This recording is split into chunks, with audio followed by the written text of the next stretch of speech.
بسم اللہ الرحمن الرحیم، شروع اللہ کے نام سے جو بڑا مہربان اور نہایت رحم کرنے والا ہے۔ محترم عزیز دوستو، السلام علیکم۔ محترم ناظرین، آج کی اس ویڈیو میں ہم آپ کے سامنے پیش کرنے جا رہے ہیں حضرت شیخ عبد القادر جیلانی رحمۃ اللہ علیہ کے والد گرامی کا ایک ایسا واقعہ جسے سن کر آپ کا ایمان ضرور تازہ ہوگا۔ اس کے ساتھ ہی آپ کو بہت ساری عمل کرنے والی باتیں بھی معلوم ہوں گی۔ یہ واقعہ ہے سرکار غوث اعظم رحمۃ اللہ علیہ کے والد گرامی سید ابو صالح موسیٰ جنگی دوست رحمۃ اللہ علیہ اور ایک سیب کا۔ میری آپ سے گزارش ہے کہ اس واقعے کو مکمل طور پر سمجھنے کے لیے اس ویڈیو کو اینڈ تک ضرور دیکھیے گا۔ محترم ناظرین، حضرت سید ابو صالح موسیٰ جنگی دوست رحمۃ اللہ علیہ آپ سرکار غوث اعظم رحمۃ اللہ علیہ کے والد محترم ہیں۔ جنگی دوست لقب ہونے کی وجہ یہ ہے کہ آپ جنگ کو دوست رکھتے تھے، آپ اپنے نفس سے ہمیشہ جہاد فرماتے تھے، آپ بہت ہی کامل ولی اور شریعت کے پیروکار تھے، آپ رحمۃ اللہ علیہ دریا کے کنارے رہتے تھے، آپ ہمیشہ اللہ تعالیٰ کی عبادت میں مشغول رہتے،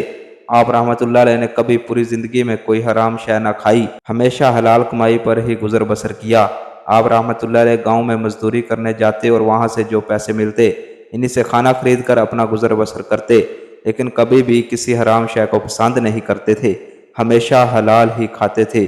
آپ کو محنت کا بھی بڑا شوق تھا اور اتنا ہی شوق آپ کو عبادت الہی کا بھی تھا۔ آپ ہمیشہ دریا کے کنارے ہی رہتے تھے، آپ کا یہی معمول تھا۔ ایک دن اچانک اللہ کی مرضی سے آپ کی طبیعت خراب ہو گئی اور آپ اتنے کمزور ہو گئے کہ آپ چلنے سے قاصر ہو گئے، یعنی بیماری کی وجہ سے آپ کے اندر اتنی بھی قوت نہیں تھی کہ آپ مزدوری پر جا سکیں، آپ کے پاس پیسے بھی ختم ہو چکے تھے، اس لیے کھانے کے لیے کچھ نہ تھا۔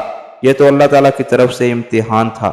آپ رحمۃ اللہ علیہ ابھی اسی فکر میں ہی تھے کہ آپ نے خیال کیا کہ کیوں نہ میں روزہ رکھوں تو مجھے ثواب بھی ملے گا اور اس مشکل وقت میں مجھے صبر بھی آ جائے گا۔ تو آپ رحمۃ اللہ علیہ نے دوسرے ہی دن پانی سے سحری کی اور روزہ رکھ دیا۔ جب شام ہوئی تو آپ نے پانی سے ہی روزہ کھول لیا۔ ایسے ہی کچھ دن بیت گئے، کمزوری کی وجہ سے آپ کو بے ہوشی ہونے لگی۔ ایک دن اسی نیند بے ہوشی کی حالت میں آپ کی نظر دریا کی موج پر گئی۔ آپ نے دیکھا کہ ایک سیب تیرتا ہوا دریا میں آپ کی طرف آ رہا ہے۔ یہ دیکھ کر آپ بہت خوش ہوئے، گویا آپ کے دل کو تسلی مل گئی، آپ کے دل کو قرار آ گیا۔ آپ نے اللہ تعالیٰ کا شکر ادا کیا۔ اس دن بھی آپ رحمۃ اللہ علیہ روزہ سے تھے۔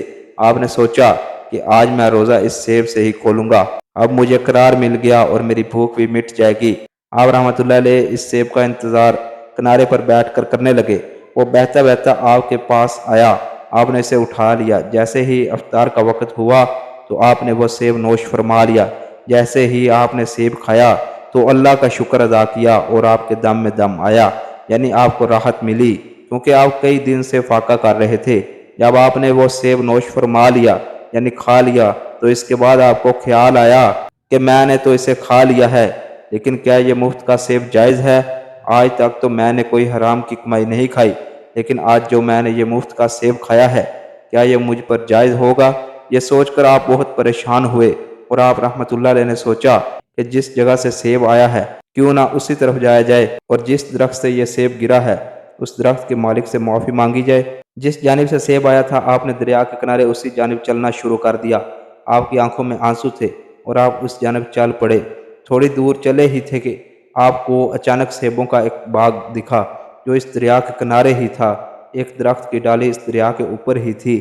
اس درخت کو بہت سارے سیب لگے ہوئے تھے۔ آپ نے خیال فرمایا کہ ہو نہ ہو یہ سیب اسی درخت کا ہے جو گر کر اور دریا میں بہہ کر مجھ تک پہنچا تھا۔ آپ جیسے ہی باغ میں داخل ہوئے آپ نے دیکھا کہ ایک بزرگ عبادت میں مشغول تھے۔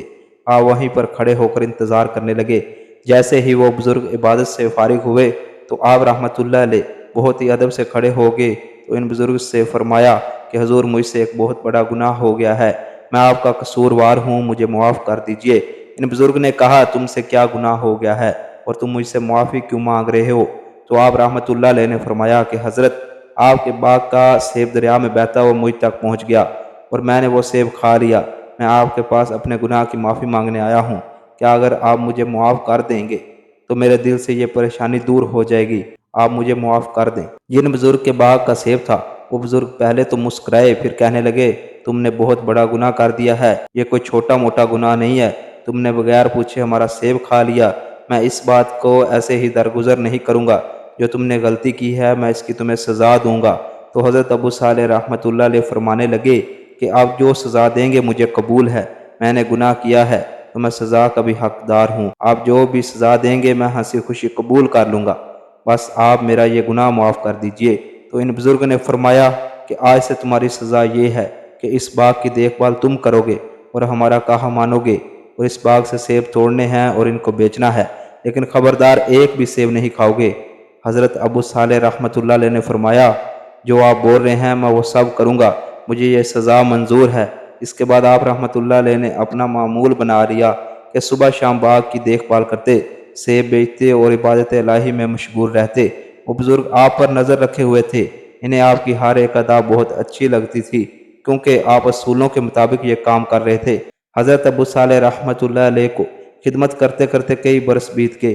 ایک دن حضرت ابو صالح رحمۃ اللہ علیہ ان بزرگ کے پاس گئے اور کہنے لگے کہ حضور میری سزا کب پوری ہوگی اور میں کب اپنے گھر واپس جا پاؤں گا؟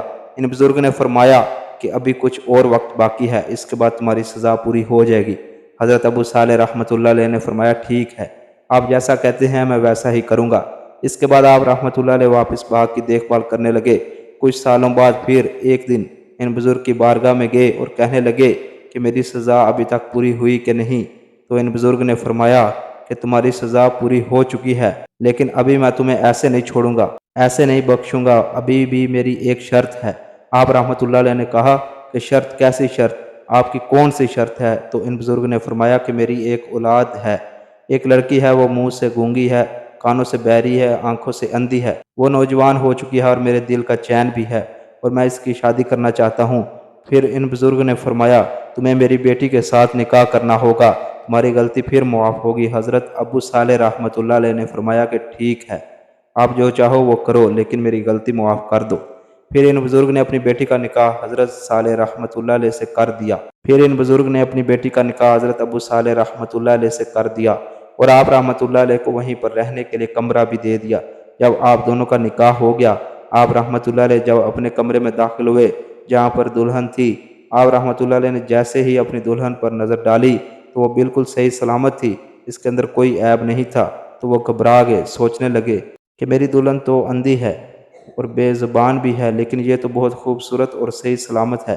آپ رحمۃ اللہ علیہ نے جیسے ہی اپنی دلہن پر نظر ڈالی تو وہ بالکل صحیح سلامت تھی، اس کے اندر کوئی عیب نہیں تھا۔ تو وہ گھبرا گئے، سوچنے لگے کہ میری دلہن تو اندھی ہے اور پیروں سے اپاہج ہے اور بے زبان بھی ہے، لیکن یہ تو بہت خوبصورت اور صحیح سلامت ہے، شاید یہ کوئی اور لڑکی ہے جو یہاں پر آ گئی ہے۔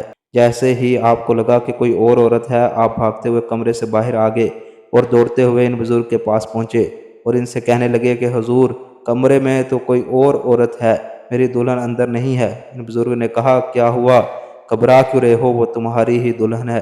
آپ رحمۃ اللہ علیہ نے فرمایا نہیں حضرت، پہلے سے پانی کی سزا بھگت رہا ہوں، بڑی مشکل سے وہ گناہ معاف ہوا ہے، اب میں کوئی اور گناہ نہیں کرنا چاہتا۔ وہ عورت کوئی اور ہے جو اندر دلہن بنی بیٹھی ہے، وہ تو صحیح سلامت ہے۔ ان بزرگ نے کہا کہ گھبراؤ نہیں، وہی تمہاری بیوی ہے، لیکن وہ کانوں سے بہری اس لیے ہے کہ اس نے غیر محرم سے ہم کلامی ابھی تک نہیں کی، اور زبان سے گونگی اس لیے ہے کہ اس نے کبھی بھی غیر محرم سے بات نہیں کی، نابینا وہ اس لیے ہے اس نے نامحرم کو آج تک نہیں دیکھا، وہ پاؤں سے اپاہج اس لیے ہے کہ یہ غیر محرم تک چل کر کبھی نہیں گئی، یہ بہت عابدہ ہے اور اللہ کی بہت ہی نیک بندی ہے، ہمیشہ عبادت میں مشغول رہتی ہے۔ تم بہت خوش نصیب ہو کہ تمہیں ایسی دلہن ملی، اور وہ بھی بہت خوش نصیب ہے کہ اسے تمہارے جیسا دلہا ملا۔ اس کے بعد ان بزرگ نے کہا کہ جاؤ میں تمہیں خوشحال رہنے کی دعا دیتا ہوں، تم دونوں ہمیشہ خوشحال رہو اور اللہ تعالی ہمیشہ تم دونوں پر اپنی رحمتیں برساتا رہے۔ آپ رحمۃ اللہ علیہ اور آپ کی دلہن دونوں خوشی سے ساتھ رہنے لگے۔ اللہ تعالیٰ نے انہیں جوڑے کو حضرت شیخ عبد القادر جیلانی رحمۃ اللہ علیہ جیسا بیٹا عطا کیا۔ سبحان اللہ۔ محترم ناظرین، امید کرتے ہیں آپ کو یہ واقعہ پسند آیا ہوگا۔ ویڈیو کو لائک کریں، چینل کو سبسکرائب ضرور کر دیں۔ شکریہ۔